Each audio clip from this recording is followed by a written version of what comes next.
अगर मैं आपसे कहूं कि 7 ऐसी साइकोलॉजिकल स्ट्रेटजीज हैं जिनका इस्तेमाल top CEOs, world class negotiator और चेस ग्रैंड मास्टर दूसरों से 10 कदम आगे सोचने के लिए करते हैं, तो क्या होगा? ये इतनी पावरफुल स्ट्रेटजीज हैं कि वे लिटरली आपके ब्रेन के इंफॉर्मेशन को प्रोसेस करने और डिसीजन लेने के तरीके को रीवायर कर सकती है। अगले 10 मिनट में आप एग्जैक्ट मेंटल मॉडल सीखने वाले हैं जो एवरेज थिंकर्स को स्ट्रैटेजिक मास्टरमाइंड से अलग करते हैं।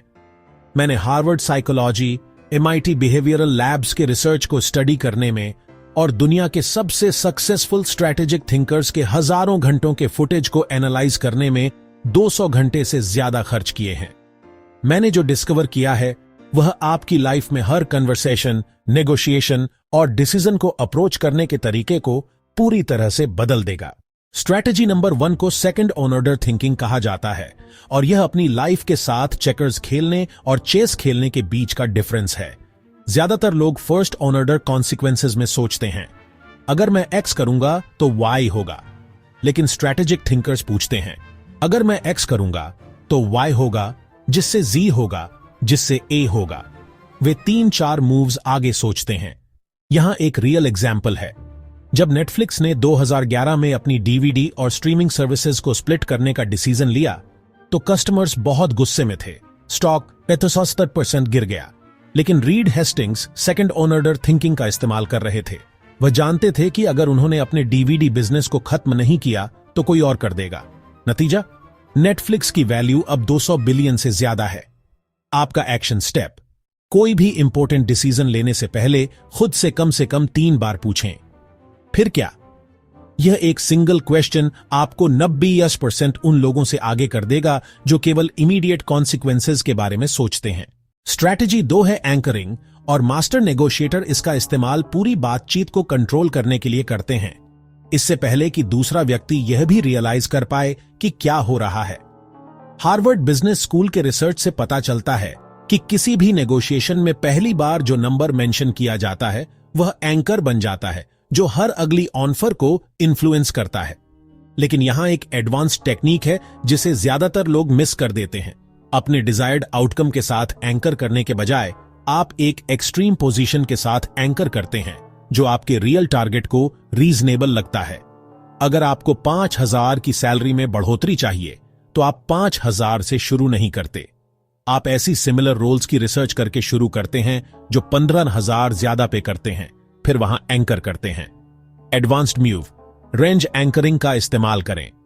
मुझे 70,000 चाहिए कहने के बजाय आप कहते हैं, इस मार्केट में सिमिलर रोल्स 70,000 और 85,000 के बीच पे करते हैं। अब आपने रीजनेबल लगते हुए हाई एंड पर एंकर कर दिया है। आपका एक्शन स्टेप, अपनी अगली नेगोशिएशन में अपने फेवर में एक्सट्रीम पोजीशन की रिसर्च करें, फिर अपने रियल टारगेट पर समझौता करने से पहले वहां एंकर करें। स्ट्रैटेजी 3 है सोशल मिरर टेक्निक, और यह सोशल साइकोलॉजी में कटिंग एज रिसर्च पर बेस्ड है, जो दिखाता है कि लोग पहले इमोशन के आधार पर डिसीजन लेते हैं, फिर बाद में लॉजिक के साथ जस्टिफाई करते हैं। टेक्निक इस तरह काम करती है, अपने आइडियाज को सीधे प्रेजेंट करने के बजाय आप दूसरे व्यक्ति के सबसे वैल्यूएबल चीज को मिरर करते हैं, फिर अपने आइडिया को उस वैल्यू को पूरा करने के रूप में पोजीशन करते हैं। एक स्ट्रैटेजिक थिंकर इसका इस्तेमाल कैसे करता है? काम पर एक नया प्रोजेक्ट प्रपोज करने से पहले वे यह समझने में टाइम स्पेंड करते हैं कि उनके बॉस को सबसे ज्यादा क्या पसंद है। क्या यह एफिशिएंसी है, इनोवेशन, रिस्क रिडक्शन? फिर वे अपने प्रपोजल को ठीक इन्हीं टर्म्स में फ्रेम करते हैं। एडवांस्ड एप्लीकेशन, वैल्यू स्टैक का इस्तेमाल करें। किसी के टॉप 3 वैल्यूज को आइडेंटिफाई करें, फिर दिखाएं कि आपका प्रपोजल तीनों को कैसे सर्व करता है। यह वह बनाता है जिसे साइकोलॉजिस्ट कॉग्निटिव कंसिस्टेंसी कहते हैं। उनका ब्रेन लिटरली अपने खुद के बताए गए वैल्यूज का खंडन किए बिना नहीं कह सकता। आपका एक्शन स्टेप, अपनी अगली इंपॉर्टेंट कन्वर्सेशन के लिए अपनी तैयारी के टाइम का 80% यह समझने में स्पेंड करें कि दूसरे व्यक्ति को क्या पसंद है, न कि यह तैयारी करने में कि आप क्या कहना चाहते हैं। Strategy 4 paradox own of choice का लाभ उठाती है, जिसे साइकोलॉजिस्ट बैरी श्वार्ट्ज ने डिस्कवर किया था। जब लोगों के पास बहुत सारे ओवन ऑप्शंस होते हैं तो वे पैरालाइज हो जाते हैं और अक्सर कुछ भी नहीं choose. Strategic thinkers choice architecture को कंट्रोल करके इसे हथियार बनाते हैं। लोगों को एंडलेस पॉसिबिलिटीज से ओवरवेलम करने के बजाय वे एग्जैक्टली 3 ऑप्शंस प्रेजेंट करते हैं। एक क्लियरली इंफीरियर डेकॉय, उनकी प्रेफर्ड चॉइस, और एक जो अच्छा है लेकिन थोड़ा कम अट्रैक्टिव है। इसे डेकॉय इफेक्ट कहा जाता है और कंपनियां इसका इस्तेमाल हर दिन आपके चॉइसेस को मैन्युपुलेट करने के लिए करती हैं। लेकिन आप स्क्रिप्ट को फ्लिप कर सकते हैं।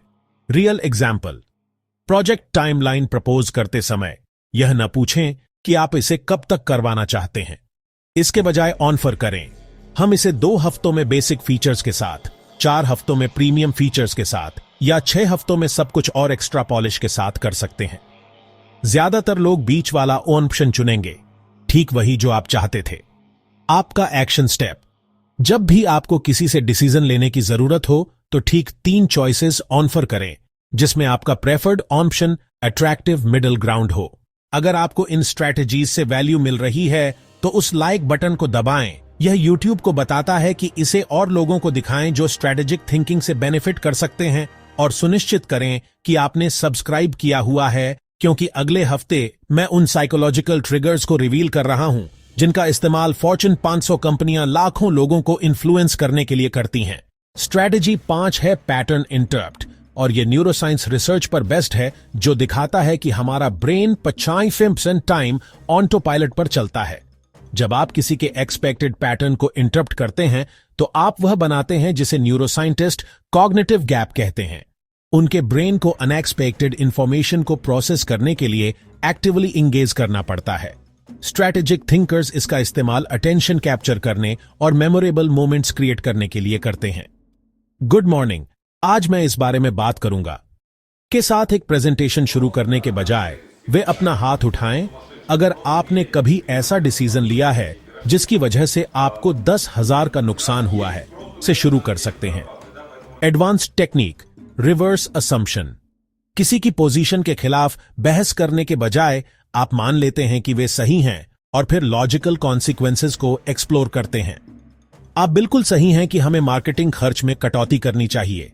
आइए सोचते हैं कि जब हमारा कॉम्पिटिटर अपना इन्वेस्टमेंट दोगुना करता है जबकि हम डार्क में जा रहे हैं तो क्या होता है। आपका एक्शन स्टेप, अपनी अगली इंपॉर्टेंट कन्वर्सेशन में आइडेंटिफाई करें कि दूसरा व्यक्ति आपसे क्या कहने की उम्मीद करता है, फिर कुछ पूरी तरह से अलग कहें जो उसी पर्पस को पूरा करता है। स्ट्रैटेजी 6 काउंटर इंट्यूटिव लगती है। Strategic vulnerability. ब्रेन ब्राउन और बिहेवियरल इकोनॉमिक्स के रिसर्च से पता चलता है कि कंट्रोल्ड वल्नरेबिलिटी किसी भी दूसरी टेक्निक की तुलना में तेजी से साइकोलॉजिकल सेफ्टी और ट्रस्ट क्रिएट करती है। लेकिन यहां स्ट्रैटेजिक पार्ट है, आप रैंडमली वल्नरेबल नहीं हो रहे हैं।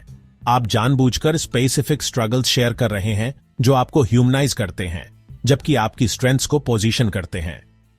फॉर्मूला, एक पास्ट चैलेंज शेयर करें। आपने क्या सीखा, भीन ये आपको अब कैसे बेहतर बनाता है। मैं पब्लिक स्पीकिंग में बहुत बुरा था।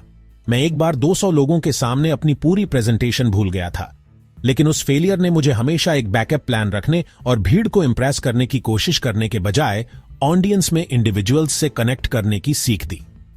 यह क्यों काम करता है? दूसरे व्यक्ति के ब्रेन में मिरर न्यूरॉन्स तब फायर करते हैं जब वे आपके एक्सपीरियंस के बारे में सुनते हैं। वे लिटरली न्यूरोलॉजिकल लेवल पर आपसे कनेक्टेड फील करते हैं। आपका action step, 3 strategic vulnerability stories तैयार करें जो आपकी ग्रोथ और लर्निंग को दिखाती हैं।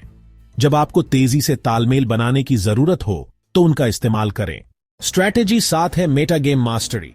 करंट गेम से बाहर निकलने और रूल्स को पूरी तरह से बदलने की एबिलिटी।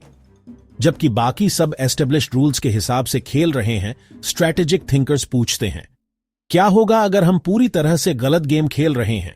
हिस्टोरिक एग्जाम्पल, जब साउथवेस्ट एयरलाइंस ने एयरलाइन इंडस्ट्री में एंट्री की तो उन्होंने दूसरी एयरलाइंस की तरह लग्जरी या रूट्स पर कॉम्पीट करने की कोशिश नहीं की। उन्होंने शॉर्ट हॉल फ्लाइट्स के लिए प्राइस और कन्वीनियंस पर बसों और कारों के खिलाफ कॉम्पीट करके गेम को पूरी तरह से बदल दिया। पर्सनल एप्लीकेशन, मुझे प्रमोशन कैसे मिलेगा पूछने के बजाय पूछें मैं प्रमोशन को इरेलीवेंट कैसे बनाऊं ताकि इतनी वैल्यू क्रिएट हो कि अवसर मुझे ढूंढे। मैं यह बहस कैसे जीतूं पूछने के बजाय पूछें मैं इस बहस को अननेसेसरी कैसे बनाऊं। एडवांस्ड मूव, हमेशा आइडेंटिफाई करें कि बाकी सब कौन सा गेम खेल रहे हैं, फिर पूछें मैं कौन सा गेम खेलना पसंद करूंगा। फिर धीरे धीरे कन्वर्सेशन या सिचुएशन को अपने प्रेफर्ड गेम में शिफ्ट करें। आपका एक्शन स्टेप, एक एरिया देखें जहां आप फंसा हुआ फील करते हैं। लिखें कि आप करंटली कौन सा गेम खेल रहे हैं, फिर 3 अलग अलग गेम्स के बारे में सोचें जिन्हें आप इसके बजाय खेल सकते हैं। यह आपकी चुनौती है। इन 7 स्ट्रैटेजीज में से एक चुनें और इस हफ्ते इसका इस्तेमाल करने के लिए कमिट करें। लेकिन यहां की पॉइंट है, एक साथ सभी 7 का इस्तेमाल करने की कोशिश न करें। एक एक करके मास्टर करें। जो लोग सच्चे स्ट्रैटेजिक थिंकर्स बनते हैं वे नहीं होते जिन्हें सबसे ज्यादा टेक्निकेज पता होती हैं। वे होते हैं जो कुछ टेक्निकेज को गहराई से समझते हैं और उन्हें रियल टाइम में अनकॉन्शियसली अप्लाई कर सकते हैं। बोनस स्ट्रैटेजी, एक स्ट्रैटेजिक थिंकिंग जर्नल रखें। हर बार जब आप इनमें से किसी एक टेक्निक का इस्तेमाल करते हैं तो लिखें कि क्या हुआ, क्या काम किया, क्या नहीं किया, लोगों ने कैसे रेस्पॉन्ड किया। यह रिफ्लेक्शन प्रोसेस ही नॉलेज को विजडम में बदलता है। याद रखें, गोल लोगों को मैन्युपुलेट करना नहीं है, यह ज्यादा क्लियरली सोचना, ज्यादा इफेक्टिवली कम्युनिकेट करना और इसमें शामिल सभी लोगों के लिए बेहतर आउटकम्स क्रिएट करना है।